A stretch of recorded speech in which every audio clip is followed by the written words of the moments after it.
안녕하세요. ERP 정보관리사. 이번 시간에는 2019년도 5회 기출문제 풀어보도록 하겠습니다. 1번 문제, 경영 환경 변화에 대한 대응 방안 및 정보기술을 통한 새로운 기술 이런 거 나오면 다 거두절미하고 다 개편, 경영 성과 이런 거 나오면 아시죠? BPR. 네, 이걸로 체크하시면 되겠습니다. 경영 성과 향상, 전면 개편 이런 것들 하시면 BPR 찾으시면 됩니다. 정답 4번이에요. 단골 문제죠,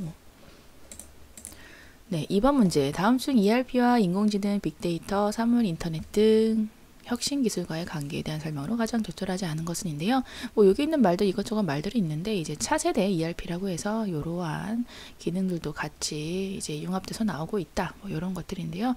문제를 찾는 건 어렵지 않았어요. 답을 찾는 건 어렵지 않았습니다. 1번입니다. 정답은 기업 각 영역 내 이런 거 단위별 업무 처리 이런 거 싫어한다고 말씀드렸죠. 통합 개념 좋아합니다. 정답 1번이네요. 3번 문제. 다음 중 ERP 도입을 할 때 선택 기준으로 적절하지 않은 것은입니다. 요거는 정답 4번이고요. 다른 기업에서 가장 많이 사용하는 패키지 선택하는 것이 좋다라는 게 요거는 이게 조금 회사의 기업 실정에 맞는 것에 따른 ERP를 도입해야지 이게 좋다더라 이렇게 해서 이게 팔랑팔랑해서 이렇게 고르시면 안 된다라는 부분이죠. 정답은 4번입니다. 4번 문제. 다음 중 ERP 시스템 구축의 장점으로 볼 수 없는 것은인데요. 자, ERP 시스템은 비즈니스 프로세스 표준화 지원한다. BP와 관련해서 그리고 이제 그런 비즈니스 프로세스를 ERP라는 그런 전산 시스템 구축을 통해서 그런 표준화를 이제 향상시킬 수 있고 지원할 수 있다라는 거 맞는 얘기고요. 정답은 2번인데요. 자, 유지보수 비용은 ERP 시스템 구축 초기보다 증가할 것이다. 아니죠. 뭐든지 시스템이 처음에 도입될 때 구축할 때 가장 비용이 많이 들고요. 그 후에 유지보수 비용은 점차 감소하거나 일정하겠죠. 정답은 2번이 되겠습니다. 5번 문제. 자, ERP 성공적으로 구축하기 위한 요건으로 가장 거리가 먼 것은인데요. 정답 2번이에요. 지금 BPR을 통해서 업무를 재설계해서 효율적으로 바꾸려는 그런 목적에서 ERP를 구축하는 건데 현재의 업무 방식 그대로 하겠다 그러면 굳이 ERP까지 도입하면서 그럴 필요 없겠죠. 정답은 2번입니다. 네, 6번. 다음 중 인사관리에 대한 설명으로 가장 적절하지 않은 것은 자, 종업원들의 유지 목표, 기업의 생산 목표 조화가 필요한 관리 항목 이런 건 맞는 얘기고요. 그러니까 좋은 말들은 일단 또 맞다고 생각하시면 돼요. 이런 것들 요령 이런 것들 푸는 문제 요령은 좀 옳은 말 같다, 공자님 말씀 같다 그러면 맞다라고 하면 됩니다. 네, 그리고 이제 정답 2번 바로 나왔는데요. 자동화 시스템 발달로 인적 자원의 중요성은 점차 감소할 전망이다 라고 되어 있는데 네, 요거는 이제 적절하다고 보긴 힘들어요. 자동화 시스템이 발달되면서 무슨 인적 자원의 수요가 줄을 수는 있겠지만 그렇다고 중요성이 감소하는 건 아니죠. 그렇기 때문에 자동화 시스템 발달로 인적 자원 중요성이 점차 감소한다는 거는 적절하다고 보긴 힘듭니다. 다른 내용들은 이제 다 이제 좋은 얘기들, 맞는 얘기들이니까 다 맞다라고 생각하시고 문제는 풀어주시면 되겠습니다. 7번 문제. 다음 직무정보 수집 방법 중에 직무 수행에 있어 성공과 실패를 결정할 수 있는 특별한 작업 행동의 사례 정보를 수집을 활용하는 거. 이렇게 말을 더듬거리는 네, 왜 이럴까요? 성공과 실패를 결정할 수 있는 특수한 작업 행동의 사례 정보를 수집 활용하는 것입니다. 네, 정답은 4번 중요사건 기록법이라서요. 이거는 이제 업무하는 도중에 무슨 일이 발생을 했을 때마다 그럴 때마다 기록해 놓는 거예요. 기록해 놨다가 나중에 직무 수행할 때 이런 것이 좋았구나 아니면 이런 것이 안 좋았구나 라는 것을 판단해서 직무 정보를 수집할 수가 있는 부분입니다. 정답은 4번으로 골라주시면 되겠고요. 관찰법은 말 그대로 직접 이제 직무 수행하는 걸 관찰하면서 이제 활용하는 거, 사례 정보 하는 거 관찰법입니다. 지원법은 직접 해보는 거예요. 직무 그런 수행 관련된 부분을 이제 지금 직접 해보면서 이런 직무는 이런 것들이 필요하군 이런 것들에 대해서 직무 정보를 수집하는 게 체험법입니다. 종합분석법은 한두 가지로 하는 거 아니라 여러 가지 분석 방법을 통해서 이제 종합적으로 한다라고 그냥 가볍게 이해하시면 되겠습니다. 8번 문제. 다음 중 직무 분석에 대한 설명으로 적절하지 않은 것은 인데요. 직무 분석 최종 단계에서 직무 담당자 확인이 필요하다. 예, 맞죠. 왜냐면 분석하고 나서 이거 잘 됐습니다. 이런 것들 하면 오케이 이렇게 해야 되니까 확인이 필요하다는 거 맞고요. 2번 같이 직무 담당자들에게 방법 절차를 사전에 훈련시키는 거, 예, 뭐 틀린 얘기 아니고 종업원들이 직무 분석 과정에 참여할 수 있도록 해야 한다. 예, 그래야 정확한 직무 분석이 가능하겠죠. 4번 최종 단계에서 분석 대상이 되는 직무의 단위를 결정하고 대표 직무를 선정해야 된다. 최종 단계에서 할 건 아니고요. 직무 단위를 결정하고 대표 직무를 선정하는 것은 준비 단계에서 이런 것을 정해 놓은 다음에 그 다음에 직무 분석을 하게 되니까 이건 최종 단계가 아니라 준비 단계, 뭐 예비 단계 이때 한다라는 걸로 해서 4번을 정답으로 골라주시면 되겠습니다.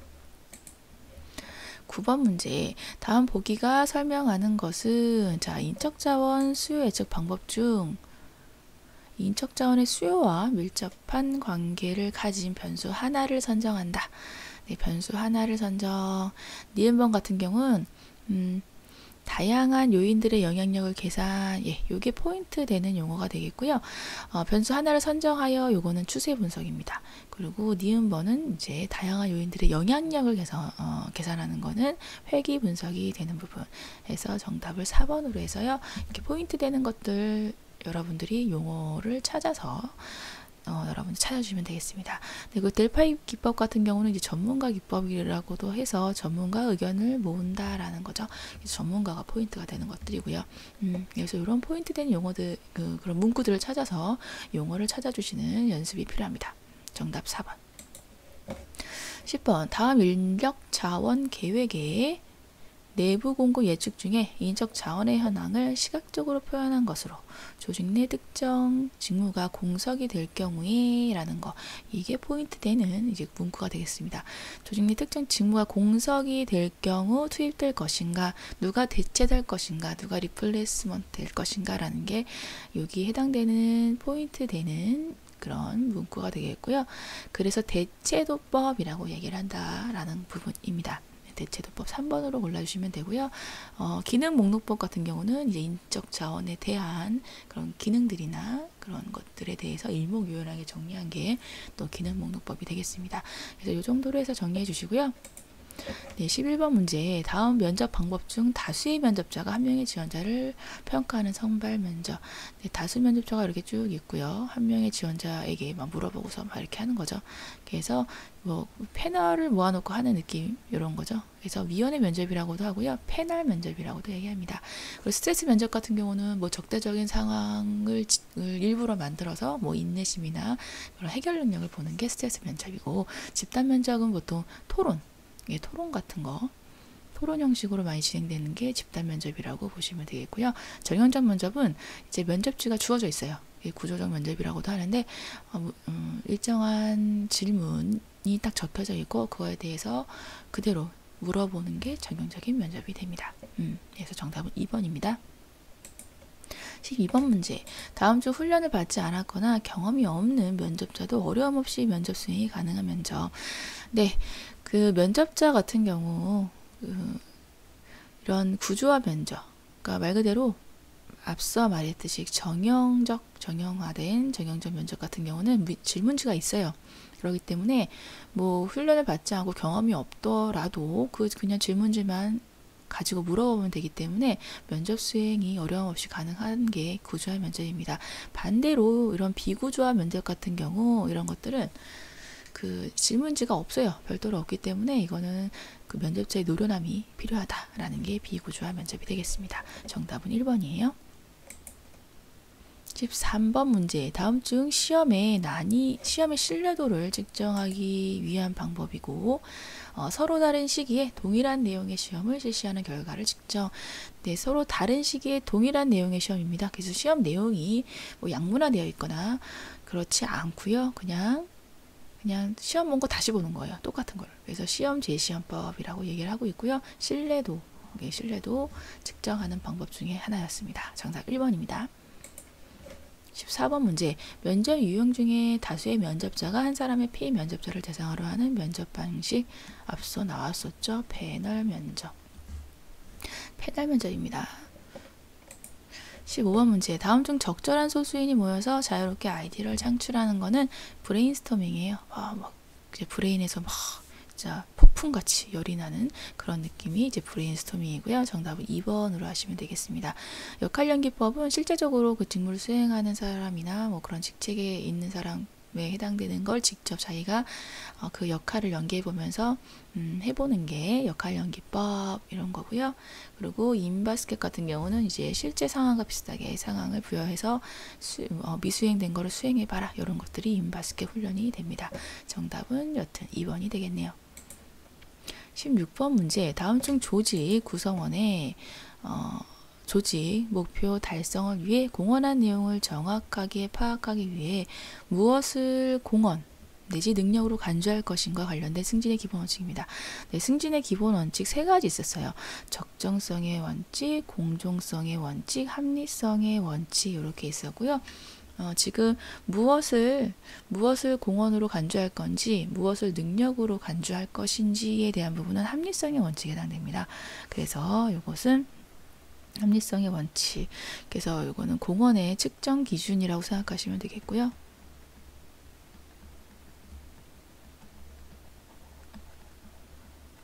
네, 그리고 적정성의 원칙 같은 경우는 이건 보상의 크기라고 생각하시면 돼요. 그래서 어느 정도의 보상을 받아야 하는지, 그러니까 크기, 말 그대로 크기에 대해서 하는 게 적정성의 원칙이고, 공정성의 원칙은 이건 보상의 배분과 관련된 겁니다. 배분. 네, 그래서 조직 구성원에게 나눠줄 수 있는 승진 보상 덩어리는 이게 일정할 수밖에 없죠. 이게 마냥 줄 수가 없으니까 그게 적정하게 이게 파이가 이제 적정하게 누구에게 잘 적정하게 배분이 되었는지, 뭐 ABC 사람이면 뭐 이렇게 적정하게 배분이 되었는지가 공정성의 원칙이 되겠습니다. 정답은 3번이고요. 네, 17번 문제. 다음 경력 개발 요소 중에 경력 목표를 설정하고 설정된 경력 목표를 달성하기 위해 경력 경로를 구체적으로 선택하는 과정. 자, 경로를 구체적으로 선택하는 과정은 경력 계획에 해당되는 내용이 됩니다. 그래서 이것도 포인트 되는 용어가 되는 거죠. 경로를 구체적으로 선택하는 과정. 그래서 이것도 포인트 되는 것을 찾아서 여러분들이 해 나가시면 되는 부분이 되겠습니다.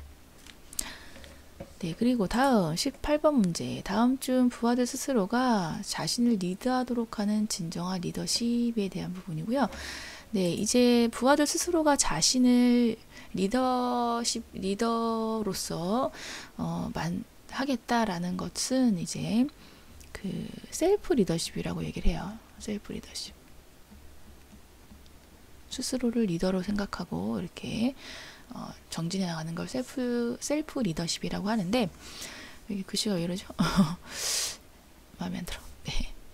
셀프 리더십이라고 하는데, 요거를 더 나아가서 셀프 리더십을 조금 더 다듬어 주면서 이 스스로가 셀프 리더십을 가진 그 부하들 스스로가 리드하도록 만들어주는, 다듬어주고 끌어올려주는 거는 슈퍼 리더십이라고 얘기를 해요. 그래서 정답은 2번으로 이제 생각해 주시면 됩니다. 셀프 리더십을 더 끌어올려 주는 거라고 보시면 되겠습니다.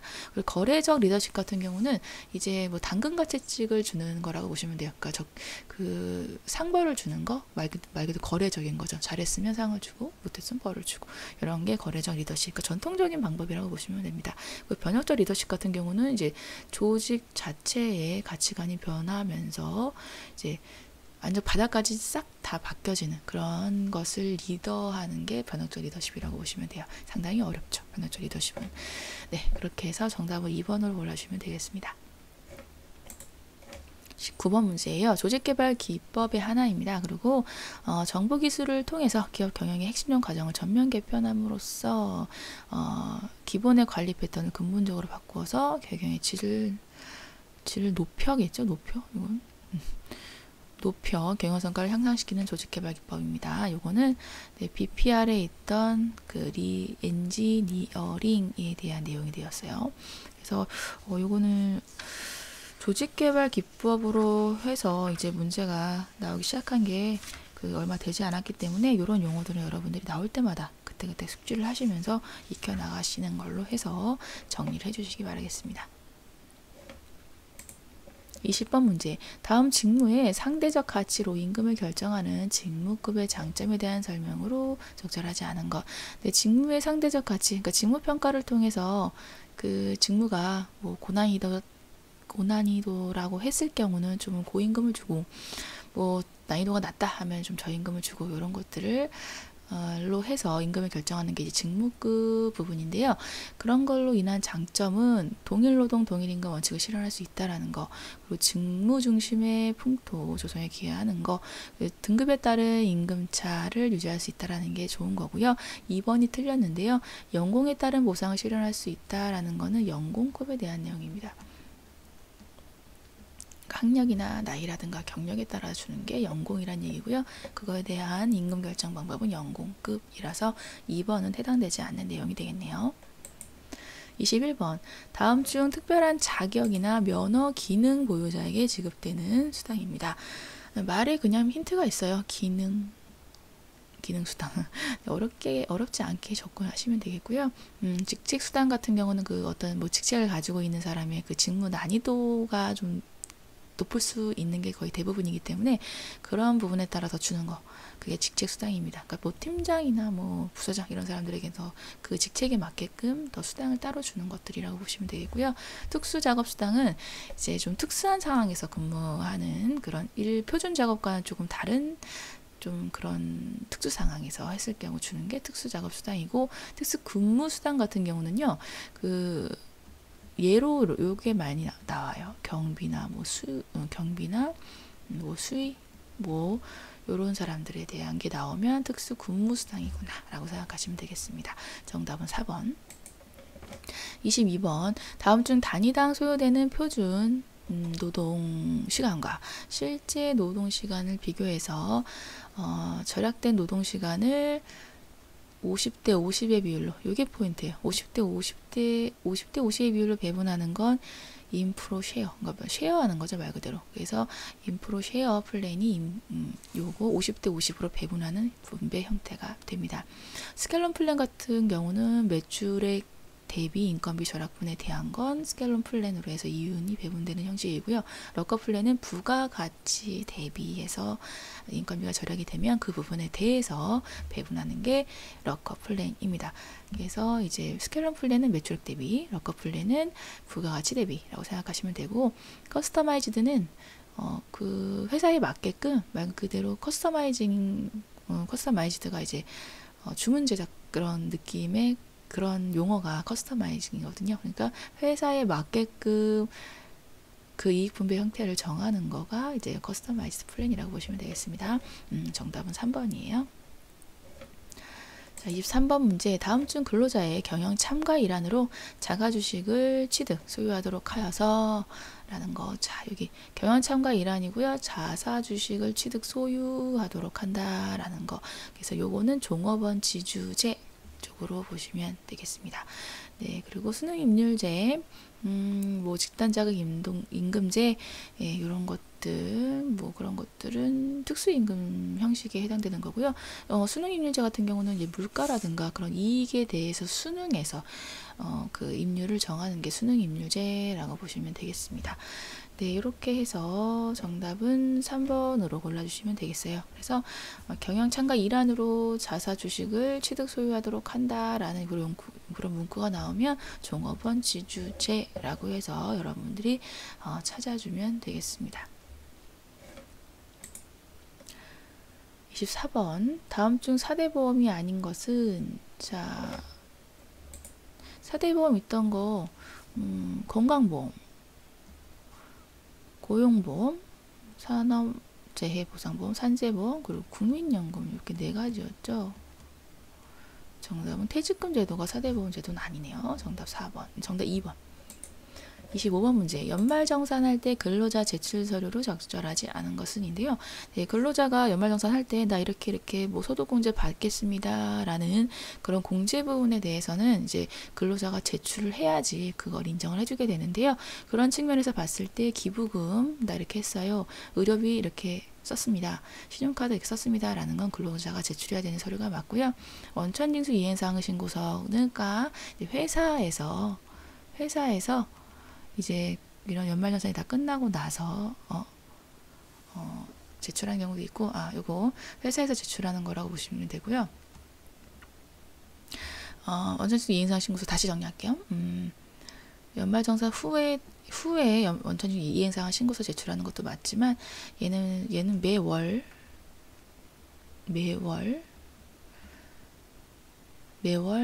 제출이 돼야 됩니다. 매월 귀속으로 되어 있는 걸 당월 귀속으로 얘기하겠구나.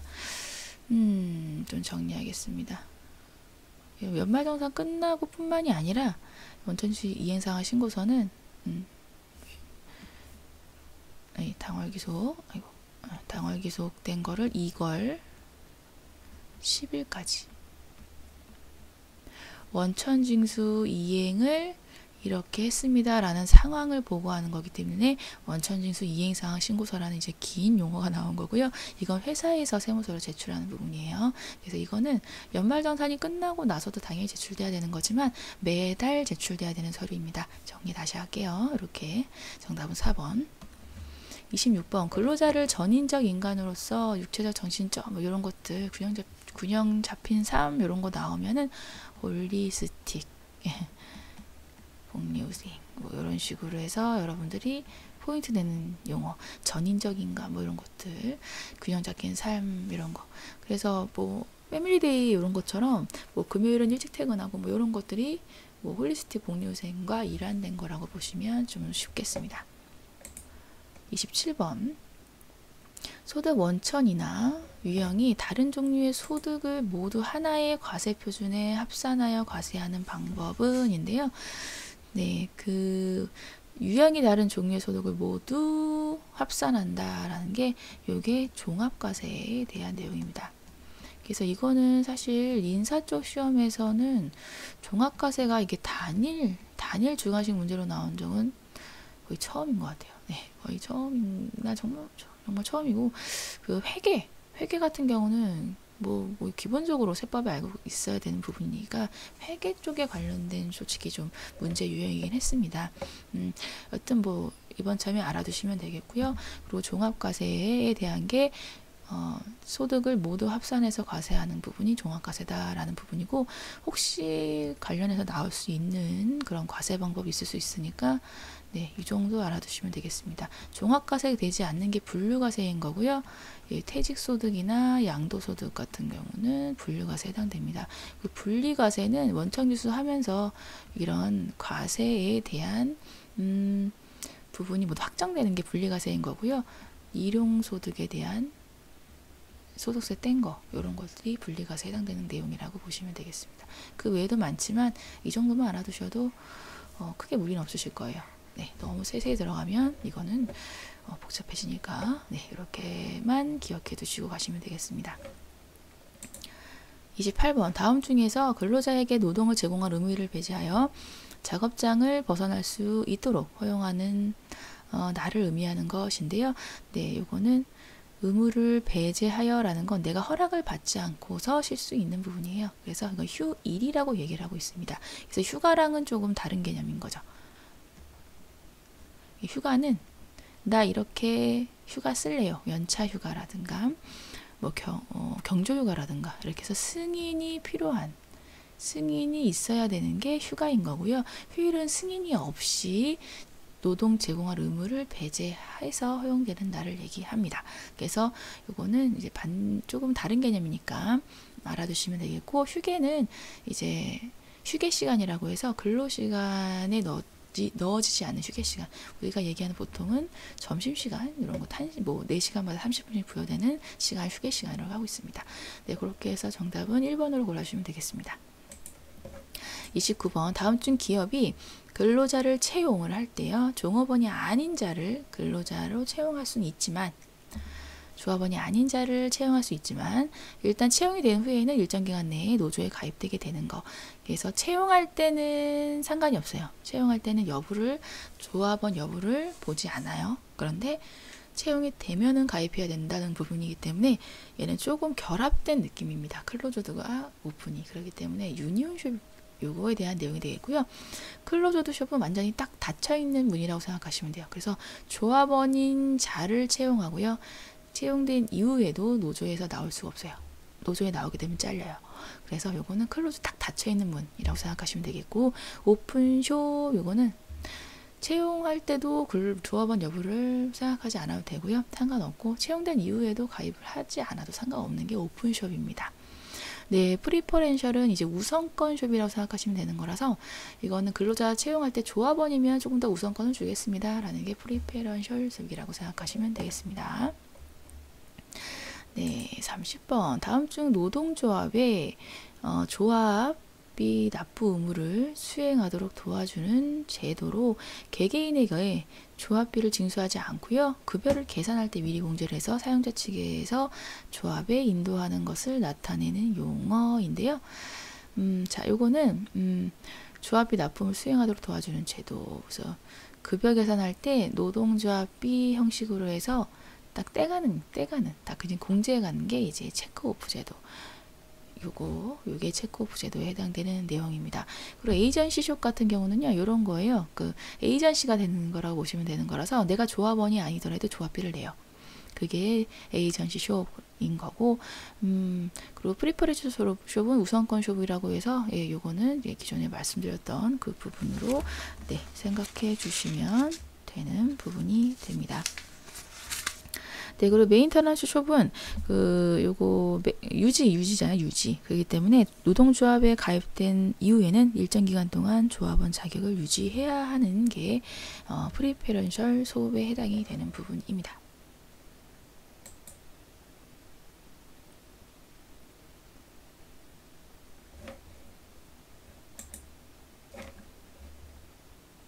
네.